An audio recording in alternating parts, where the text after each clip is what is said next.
அனைவருக்கும் வணக்கம். இது மணற்கேணி. சான்றிதழ் சரிபார்ப்பு முடிந்து கிட்டத்தட்ட ஒரு வாரம் மேலே ஆயிடுச்சு. அடுத்த அப்டேட்காக நீங்கள் அனைவருமே காத்திருப்பீங்க அப்படின்னு தெரியும். யூடியூப்பில் எந்த சேனலாவது ஏதாவது ஒரு தகவல் போடுவாங்களா, அப்டேட்ஸ் போடுவாங்களா அப்படின்னு பார்த்துட்ருக்கிறது எனக்கு தெரியும். இன்றைக்கி நான் கொண்டு வந்திருக்கிறதும் தேவையற்ற அப்டேட்னு சொல்ல முடியாது, தேவையான அப்டேட் தான். இப்போ இந்த ப்ரொவிஷனல் லிஸ்ட்டை பொறுத்த வரைக்கும், தற்காலிக அந்த இறுதி பட்டியலை பொறுத்த வரைக்கும் அது நிச்சயமாக இந்த வாரத்துக்குள்ளே வந்துடும். இன்னும் 2 நாட்களில் கூட வரலாம், இன்றைக்கே கூட வரலாம். ஸோ அதற்கான வாய்ப்புகள் இருக்குது. இந்த அப்டேட் பார்த்திங்கன்னா போஸ்டிங் எப்போ போடுவாங்க அப்படின்றதுக்கான அப்டேட் இதுதான் தெரியுமே சார். ப்ரொவிஷனல் லிஸ்ட்டு வந்த உடனே அடுத்த கட்டம் அதுதானே சார் பண்ண போகிறாங்க அப்படின்னு நீங்கள் நினச்சிங்க அப்படின்னா நிச்சயமாக இல்லை. ஏன்னா பிடிபிஆர்டியை நீங்கள் வாட்ச் பண்ணியிருந்தீங்கன்னா உங்களுக்கு தெரியும். போன 2024 ஒரு வீடியோ கடைசி மேல் நான் போட்டிருக்கிறேன். Provisional list வெளியாயிடுச்சு. ஜூன் அல்லது ஜூலை மாதம் பட்டதாரி ஆசிரியர்களுக்கு பணி நியமனம் இருக்கும் அப்படின்னு நான் எதிர்பார்த்தேன். ஆனால் அது இல்லை. கிட்டத்தட்ட ஒரு வருடமாக காத்திருக்கிறாங்க. அதற்கு வழக்குகள் தான் காரணம் அப்படின்னு சொல்கிறாங்க. அது உண்மைதான். ஸோ அந்த மாதிரியான நிகழ்வுகள் எல்லாம் இந்த இடைநிலை ஆசிரியர்களோட பணி நியமனத்தில் குறுக்கீடாக வராது அப்படின்னு நான் நம்புகிறேன். அதுதான் நடக்கும். மிக விரைவில் இந்த ப்ராசஸ் நடக்கும். ஸோ அதற்குரிய அப்டேட், சின்ன அப்டேட் தான் நான் கொடுக்குறேன். இது முக்கியமான அப்டேட்டும் கூட. ஏன்னா நான் முன்னாடியே ஒவ்வொரு வீடியோவிலும் சொல்லியிருக்கிறேன், ஒரு பணி நியமனம் செய்யப்படுவதற்கு முன்பாக அது எந்த துறையாக இருக்கட்டும், எந்த அரசு பணியாக இருக்கட்டும், ஏற்கனவே பணிபுரிந்து கொண்டிருக்கிற அந்த ஆசிரியர்களுக்கு ஒரு மாறுதல் கொடுப்பாங்க. ஒரு பொது மாறுதல், ஜென்ரல் டிரான்சஸ் அனௌன்ஸ் பண்ணிவிட்டு அவர்களுக்கு இருக்கிற இடத்துல எல்லாம் போட்டுட்டு, அவர்கள் வேண்டிய இடங்களெல்லாம் விட்டுட்டு மீதி இருக்கக்கூடிய இடங்களில் புது அப்பாயின்மெண்ட்ஸ் கொடுப்பாங்க. அதனுடைய அடிப்படையில் இந்த பொது மாறுதல் கலந்தாய்வு நடந்துட்டு பின்னாடி தான் உங்களுக்கு பணி நியமனம் அப்படின்னு நான் முன்னாடி வீடியோக்கள் நான் சொல்லியிருக்கிறேன். அதனுடைய தொடக்கம் தான் பார்த்திங்கன்னா இந்த ஒரு பொது மாறுதல் கலந்தாய்வு அறிவிப்பு ஆதி திராவிடர் மற்றும் பழங்குடியினர் நலத்துறையிலிருந்து ஒரு முக்கியமான அப்டேட் கிடச்சிருக்குது. அதற்கு கீழே பணியாற்றக்கூடிய ஆசிரியர்கள் மற்றும் விடுதி காப்பாளர், ஹாஸ்டல் வார்டன்ஸ் இருக்காங்க இல்லைங்களா, அவர்களுக்கு இந்த பொது மாறுதல் கலந்தாய்வை அறிவிச்சிருக்கிறாங்க. அந்த நலத்துறையினுடைய ஆணையரின் கீழே தான் பார்த்திங்கன்னா இந்த துறை செயல்பட்டு வருது. ஸோ அவரினுடைய ஆணை தான் இது. எப்போ இந்த கலந்தாய்வு அப்படின்னு சொல்லி பார்த்தீங்க அப்படின்னா, ஜூன் மாதத்தினுடைய 12 மற்றும் 13ஆம் தேதிகளில் பார்த்தீங்கன்னா உங்களுக்கு தெரியும். வரும் ஜூன் மாதத்தில் 12/6/2025 மற்றும் 13/6/2025 இந்த தேதிகளில் 2 நாட்களில் இணையவழி பொது மாறுதல் கலந்தாய்வு நடக்க போகுது. இந்த பொது மாறுதல் கலந்தாய்வு நடந்த பிற்பாடு புது நியமனத்திற்கான எந்த ஒரு குறுக்கீடும் இருப்பதற்கான வாய்ப்புகள் இல்லை. சரி, இப்போ பார்த்திங்கன்னா ஆதி திராவிட நலத்துறையில் அறிவிச்சிட்டாங்க. தொடக்க கல்வித்துறையில் எப்போ அறிவிப்பாங்க அப்படின்னா, நான் முன்னாடியே சொன்னது தான். ஜூன் முதல் வாரத்தில் இந்த தொடக்க கல்வித்துறைக்கான அந்த பொது மாறுதல் கலந்தாய்வு அறிவிச்சிருவாங்க. ஜூன் மாதம் முழுக்க அந்த கலந்தாய்வு நடக்கும். எனவே அந்த ஜூன் மாதம் முடிந்த பிற்பாடு ஜூன் இறுதியிலையோ அல்லது ஜூலை முதல் வாரத்திலேயோ பார்த்திங்கன்னா இடைநிலை ஆசிரியர்கள் மற்றும் பட்டதாரி ஆசிரியர்களுக்கான இந்த பணி நியமனம் இருப்பதற்கான வாய்ப்புகள் மிக அதிகமாகவே இருக்கிறது.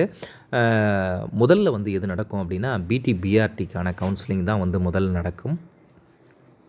அடுத்து தான் பார்த்திங்கன்னா எஸ்ஜிடி கலந்தாய்வு, இடங்களை தேர்வு செய்யக்கூடிய கலந்தாய்வு நடக்கும். கிட்டத்தட்ட எஸ்ஜிடியில் அநேகமானவர்கள் பார்த்திங்கன்னா ஒரு கிட்டத்தட்ட ஒரு 20% இல்லைனா ஒரு 15% சொல்லலாம். பிடிபிஆர்டி இந்த 2ஆம் தாளில் நியமன தேர்விலையும் தேர்ச்சி பெற்று அவர்கள் காத்திருக்கிறாங்க. ஸோ இது நடந்த பிற்பாடு தான் இந்த எஸ்ஜிடி நடப்பது சரியாக இருக்கும் அப்படின்றது அரசுக்கும் தெரியும். இதுதான் நடைமுறையும் கூட. ஒவ்வொரு முறையும் இப்படி தான் நடக்கிறதுக்கான வாய்ப்புகள் இருக்குது. சரி, அடுத்த ஒரு தகவல் பார்த்திங்கன்னா என்ன அப்படின்னு பார்த்தோம். இப்போ ஒவ்வொரு துறையை பற்றி நீங்கள் தெரிஞ்சுக்கோங்க. ஏன் சொல்கிறேன் அப்படின்னா, முக்கியமான யூனிட் ட்ரான்ஸ்ஃபர் அப்படின்ற ஒரு விஷயம் இருக்குது. இப்போ பட்டியல் பிரிவில் இடம்பெறக்கூடிய ஷெட்யூல் கேஸ்டில் இடம்பெறக்கூடிய ஆசிரியர்களுக்கு இப்போ கூடுதல் வேக்கன்சி இருக்குது. எப்படி அப்படின்னா, பின்னடைவு பணியிடங்கள்னு சொல்லுவாங்க. ஷார்ட்ஃபால் பேக்லாக் வேக்கன்சி அப்படின்னு சொல்லுவாங்க. கிட்டத்தட்ட ஒரு 150 பக்கமாக அந்த வேக்கன்சி இருக்குது, ஷார்ட்ஃபால் வேக்கன்சி. ஸோ அந்த ஆசிரியர்கள் பார்த்திங்கன்னா ஷெட்யூல் கேஸ்டில் இருக்கக்கூடிய ஆசிரியர்களுக்கு கூடுதல் வாய்ப்புகள் இருக்குது. மற்ற கேட்டகரியில் வந்து பார்த்திங்கன்னா அந்த ப்ரொவிஷனல் லிஸ்ட்டில் பிசியோ எம்பிசியோ வந்து பார்த்திங்கன்னா ஒரு 100+ மேலே இருக்கிறவங்களுக்கு தான் அந்த பட்டியலில் இடம்பெறுவதற்கான வாய்ப்புகள் வந்து இருக்குது. ஷெட்யூல் காஸ்ட்டை பொறுத்த வரைக்கும் பார்த்திங்கன்னா அதுக்கு கீழே கூட வரலாம், 98, 97 கூட வரலாம், 99 கூட வந்து நிற்கலாம் அப்படின்றது என்னுடைய கணிப்பு. அதே போல் வந்து பார்த்திங்கன்னா அந்த பேக்லாக் வேக்கன்சி இருக்கிறதன் காரணமாக நான் சொல்கிறது தொடக்க கல்வித்துறையில் அந்த 98, 99 வரைக்குமே வந்து பார்த்திங்கன்னா அவர்களுடைய மதிப்பெண்களுக்கு வந்து வரலாம், 97 கூட வரலாம் அப்படின்னு சொல்லியிருக்கிறேன். பேக்லாக் வேக்கன்சியை பொறுத்த வரைக்கும் அந்த ஷெட்யூல் கேஸ்டில் இருக்கக்கூடிய வேகன்சிக்கு தான் நான் சொல்கிறேன் 98ன்னு.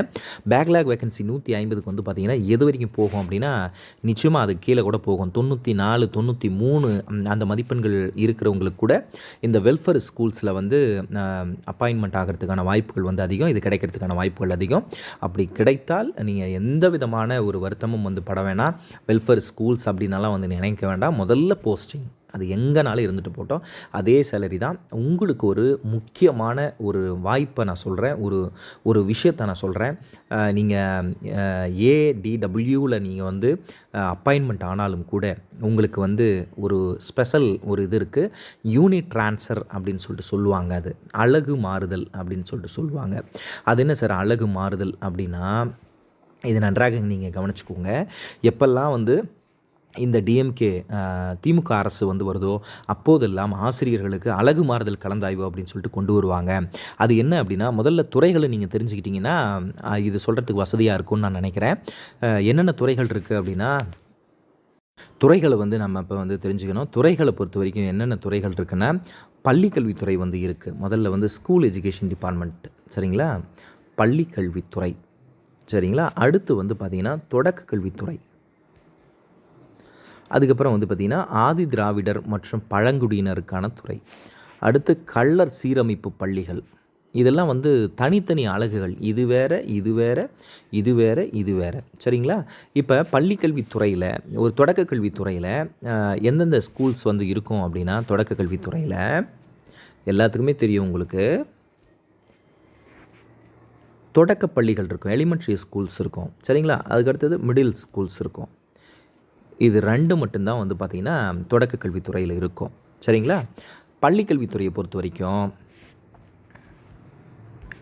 ஹைஸ்கூல்ஸ் அண்டு ஹையர் செகண்டரி ஸ்கூல்ஸ், உயர்நிலைப்பள்ளி மற்றும் மேல்நிலைப் பள்ளிகள் வந்து இருக்கும் பள்ளிக்கல்வித்துறையில். உதாரணமாக இந்த மிடில் ஸ்கூலில் ஒரு பட்டதாரி ஆசிரியர் வந்து இருக்கிறார், செகண்ட் கிரேட் 2 பட்டதாரியாக வந்து நியமனம் பெற்ற ஒரு ஆசிரியர் வந்து இருக்கிறார் அப்படின்னா அவரால் பள்ளிக்கல்வித்துறைக்கு முன்னாடியெல்லாம் போகவே முடியாது. 6 to 10th வரைக்கும் போய் ஹேண்டில் பண்ண முடியாது. ஏன்னா இது துறையே வந்து வேறு, பள்ளிக்கல்வித்துறையே வேறு. ஸோ அவர் என்ன பண்ணணும் அப்படின்னா, யூனிட் ட்ரான்ஸ்ஃபர், இந்த டிஎம்கே அரசு வந்த பின்னாடி யூனிட் ட்ரான்ஸ்ஃபர் வந்த பின்னாடி இந்த மிடில் ஸ்கூல் இருக்கக்கூடிய பட்டதாரி ஆசிரியர் high school and higher secondary ஸ்கூல்ஸ்க்கு ட்ரான்ஸ்ஃபர்ஸ் வாங்க முடியும். அதுதான் அழகு மாறுதல் அப்படின்னு சொல்கிறோம், சரிங்களா. அவர் அப்படி போகும்போது அவர் இங்கே வந்து சீனியராக இருப்பார், இங்கே போகும்போது மோஸ்ட் ஜூனியர் ஆகிடுவார். இப்போ புதுசாக ஒருத்தர் வந்து இப்போ அப்பாயின்மெண்ட் ஆகிருக்காருன்னு வைங்க, அவருக்கு பின்னாடி இவர் வந்து யூனிட் ட்ரான்ஸ்ஃபரில் போனாலும் கூட அவருக்கும் கீழே ஜூனியர், சரிங்களா. அதனால தான் இந்த யூனிட் ட்ரான்ஸ்ஃபர் வந்து பார்த்திங்கன்னா பிரயோஜனமாகவும் இருக்குது. அதே சமயத்தில் அந்த ஜூனியராகவே போகிறதுனால ப்ரொமோஷன்ஸ் வந்து தள்ளி போகக்கூடிய வாய்ப்புகள் இருக்குது. ஆனால் இப்போ நீங்கள் வர்ற ஆசிரியர்களுக்கு இப்போ ஆதி திராவிடர் நலத்துறையிலிருந்து, சரிங்களா, பழங்குடியினர் நலத்துறையிலிருந்து தொடக்க கல்வித்துறைக்கு வந்து நீங்கள் பணி மாறுதல் வேணும், அழகு மாறுதல் வேணும் அப்படின்னா கட்டாயமாக மாறிக்கலாம். நீங்கள் ஜூனியராக போகலாம், ஜூனியராக தான் இங்கே வந்து நீங்கள் ஜாயின் பண்ணுற மாதிரி இருக்கும். அது ஒன்றும் பெரிய பாதிப்பாக இருக்காது. ஏன்னா 13 ஆண்டுகளாக எந்த ப்ரொமோஷனும் இல்லாமல் செகண்ட் இயர் டீச்சர்ஸ் வந்து தொடக்க கல்வித்துறையில் வந்து ஒர்க் பண்ணிகிட்ருக்கோம். அதனால் நீங்கள் ஈஸியாக வந்து பார்த்திங்கன்னா மற்ற அழகு விட்டு அழகு மாறி தொடக்க கல்வித்துறையில் நீங்கள் அப்பாயின்மெண்ட் ஆகிக்கலாம், இது ட்ரான்ஸ்ஃபர்ஸ் வந்து வாங்கிக்கலாம். ஸோ இது ஒன்றும் பெரிய மேட்டர் இல்லை அப்படின்றத நான் சொல்லிக்கிறேன். அதனால் தயங்காமல் உங்களுக்கு எந்த துறை கிடைத்தாலும் நீங்கள் எடுத்துருங்க. முதல்ல பணி நியமனம் தான் முதல்ல. ஸோ மிக விரைவில் வந்து எல்லா ப்ராசஸும் வந்து நடக்க போகுது. இன்னும் சில அப்டேட்ஸை வந்து நான் தரேன். ஏதாவது எனக்கு தெரிஞ்சதானா கிடச்சதுன்னா நான் கண்டிப்பாக வந்து கொண்டு வந்து தரேன். அதுக்கு முன்னாடி நீங்கள் சேனலை வந்து சப்ஸ்கிரைப் பண்ணி வச்சுக்கோங்க. நிறைய பேர் பார்க்குறீங்க, மகிழ்ச்சி, எனக்கு ரொம்ப ரொம்ப சந்தோஷமாக இருக்குது. ஆனால் சப்ஸ்கிரைப் வந்து பார்த்திங்கன்னா அது ஏறவே இல்லை. 1000 பேர் 10,000 பேர் 20,000 பேருன்னு பார்த்தாலும் கூட சப்ஸ்கிரைபர் வந்து ஒரு 200 300 தான் வந்து போகுது. ஸோ சப்ஸ்கிரைப் பண்ணி வச்சுக்கோங்க. வருங்காலங்களில் இந்த கலந்தாய்வின் போது மிகப்பெரிய ஒரு சப்போர்ட்டாக நான் இருப்பேன். எங்கெங்கே என்னென்ன வேக்கன்சி இருக்குது, எந்த ஒன்றியத்தில் எந்த வேக்கன்சி வந்து இருக்குது, எந்த மாவட்டத்தில் வந்து வேக்கன்சி இருக்குது, இந்த மாதிரியான எல்லா தகவல்களையும் வந்து நான் போடுறதுக்கு தயாராக இருக்கேன். சப்ஸ்கிரைப் பண்ணிக்கோங்க. Thank you so much. நன்றி.